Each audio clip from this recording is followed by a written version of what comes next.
প্রিয় দর্শক, আসসালামু আলাইকুম। খুব কমন একটা প্রশ্ন করছে, ভাইয়া সিঙ্গাপুরে যেতে হলে বর্তমানে কত টাকা খরচ হয়? তো সিঙ্গাপুরে আসার ক্ষেত্রে আপনার বর্তমান পরিস্থিতিতে কিছু সেক্টর আছে, যেমন process construction, shipyard, garden sector, PCM sector. এক এক সেক্টরে এক একভাবে লোক পাঠানো হচ্ছে, এক এক রকম খরচ। তো আপনি যদি শিপইয়ার্ডে আসতে চান তাহলে আপনার বর্তমান পরিস্থিতিতে বাংলাদেশ সেন্টার থেকে আসতে হলে আপনার 5 লক্ষ থেকে 6.5 লক্ষ টাকার মতো লাগবে।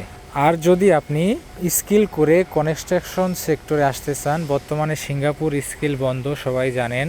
যদি দেশ থেকে স্কিল করে আসতে চান, কিছু সংখ্যক স্কিল সেন্টার আছে, সেখান থেকে স্কিল করা যায় বাংলাদেশে।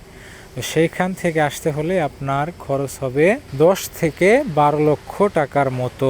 আর যদি আপনি পিসিএম সেক্টর আছে, গার্ডেন আছে, এইসব সেক্টরে আসতে চান তাহলে আপনার খরচটা কিছু কম হবে। গার্ডেন, পিসিএম সেক্টর, শিপইয়ার্ড এগুলোই প্রায় সেম খরচ, 5 থেকে 7 লক্ষ, 7.5 লক্ষ এরকম খরচের মধ্যে থাকবে। আর শিপইয়ার্ডে আসতে চাইলে শিপইয়ার্ডে আপনার বর্তমানে 5.5 লক্ষ থেকে 6.5 লক্ষ টাকার মধ্যে লোক পাঠানো যাচ্ছে।